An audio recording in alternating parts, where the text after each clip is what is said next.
mbokk yi tey damay wax ci Pape Diouf. Pape Diouf mooy nit ki ñuul bi jëkk nekk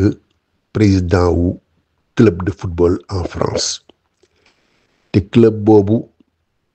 mu doon club bi nga xam ne mooy club bi gën a rëy ci France ndaxte club boobu dong moo gagné liñ naan Ligue des champions la coupe d'Europe des clubs champions ca 1993 Marseille dóor Milan AC ca Munich final boo xam ne kenn du ko fàtte. Basile Boli moo mbëkkoon bal bi tedd Basile Boli. Pape Diouf nag balaa moo doon président journaliste la jëkk a nekkoon nag journaliste bu xarañ. dafa amoon prix bu ñuy wax le prix Martini. prix boobu mooy journaliste bi bind article bi gën a ràññeeku ci at mi. gagné na prix boobu ñaari yoon ñu naan ko le prix Martini du meilleur article journaliste de l'année. Pape Diouf gagné na ko ñaari yoon bi mu fa jógee nag mu dem nekk ji agent de joueur mooy avocat wu joueur yi ñooy lijjanti contrat wu joueur yi waaye man miy wax ak yéen boobu damay liggéey ak moom xam secret bi newoon ci biir salaire yi. Pape Diouf dinaa leen xamal ne bi mu nekkee agent de joueur salaire footballeur yi dafa multiplier wu yokku ba juróomi yoon mooy liñ doon fay footballeur yi africains yi dañ leen doon nax waaye bi Pape ñëwee da leen yee joueurs africains yi seen valeur gën a yokku kookoy Pape Diouf. Pape Diouf bi mu wàññeekoo maire Marseille bi ñu naan ko Payan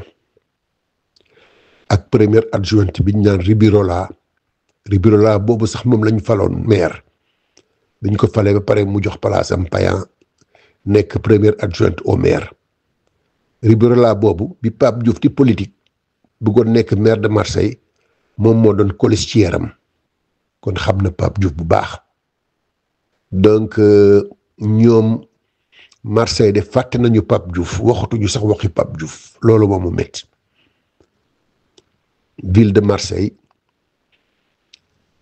maire de Marseille Payan ak Ribirola war nañu fàttaliku Pape Diouf dañu diggoon ne dinañ ko wutal place buñ koy tuddee ñi naan rue buñ koy tuddee ñi naan stade buñ koy tuddee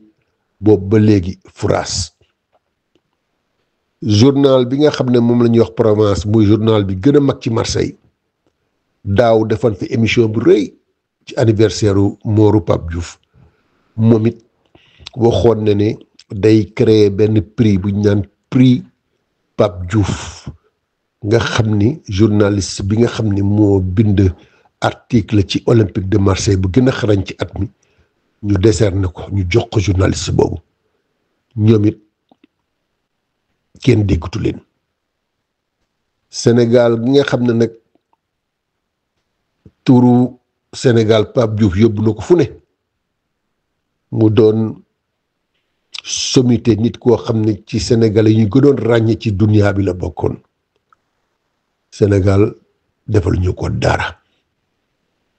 loolu daal mooy li nga xam ne loolu lay jooy. Pape Diouf mérité na ñu daal di koy sargal boo xam ne dañ koy màndargal ci Sénégal màndargal ko fii ci France gii ma nekk. man la Alaaji Moussa Kouaté dëkk Marseille depuis 50 ans maa ngi dëkk fii bi ma ñëwee Marseille Pape Diouf ñooñu teeru woon ñoo doon suñu ay grand ba ni muy génnee àddina maag moom réeroowuñu liggéey naag moom lu mat fukki at ak juróom kon ku ma xam la kon nag moo tax mooy def témoignage bii jërë ngeen jëf ci déglu bi ak teelu bi wasalaam di leen wax déwéniti ci korite gii ñu jublu yàlla na nu yàlla may ñu fekk ay korite yu bari yàlla na yàlla def jàmm ci Sénégal jàmm ci la lépp xëj jërë ngeen jëf